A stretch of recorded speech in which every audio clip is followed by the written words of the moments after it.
The drone sniper plot against the White House UFC event, a manufactured crisis to revive warrantless surveillance.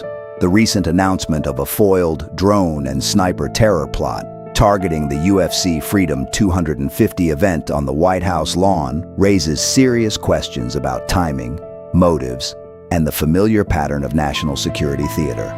While federal authorities, including the FBI, have arrested several individuals, including a 19-year-old from Ohio, and described plans involving explosive drones to create chaos, followed by snipers targeting high-value figures and evacuating crowds. The narrative fits too neatly into the deep state's playbook: manufacture or amplify a threat to justify expanded surveillance powers, particularly the reauthorization of FISA Section 702 and related warrantless spying authorities. FISA Section 702, which allows the government to collect communications of foreigners abroad without warrants, but inevitably sweeps in Americans' data through incidental collection and backdoor searches, has long been controversial. Its extensions and renewals often coincide with heightened threat narratives. Critics across the spectrum have warned that these tools enable mass surveillance of U.S. persons without probable cause, bypassing traditional Fourth Amendment protections.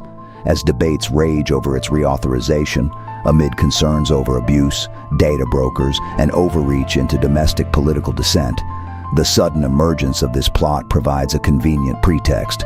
See, we need these powers to stop the terrorists. What makes this case particularly suspicious is the potential involvement, or at least the opportunistic exploitation, of Antifa-aligned networks or similar radical left elements in what could function as a false flag or provocateur operation. Antifa, the decentralized anti-fascist movement, has a documented history of provocative actions, infiltration tactics, and blurring lines between protest and disruption.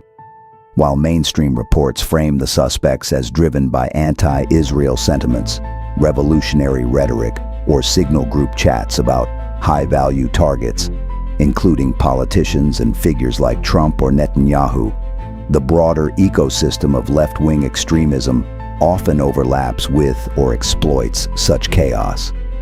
False flag operations, where actors stage or encourage incidents to blame opponents and justify crackdowns, have precedent in intelligence history.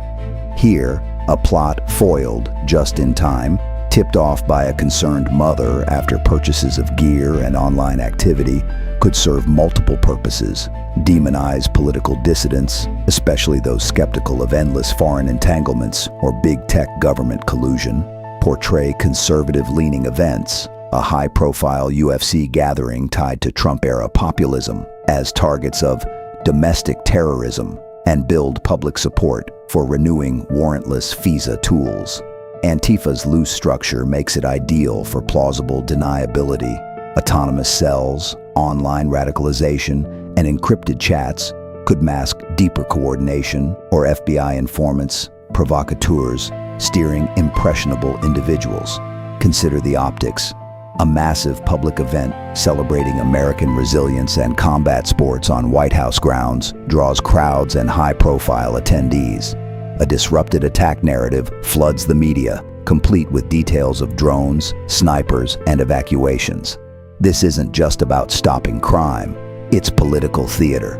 It shifts focus from government overreach, economic pressures, or foreign policy failures to an external, internal enemy requiring more surveillance state power.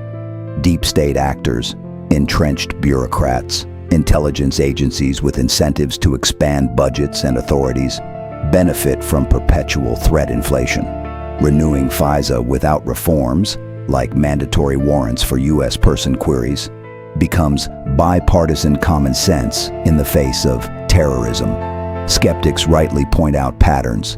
Past terror scares have sometimes involved informants playing leading roles, entrapment questions, or rapid media amplification before full facts emerge. The involvement of young suspects in encrypted chats discussing violence aligns with how radicalization narratives are constructed. Online echo chambers amplified until they justify policy. If Antifa ideology, Anti-government in rhetoric, but often aligned with expanding state power against fascists or adjacent extremists, played a role, even indirectly. It would exemplify a false flag dynamic, create the crisis, blame the right-wing boogeyman or MAGA-adjacent event, and consolidate control. This doesn't mean every detail is fabricated. Real disturbed individuals exist.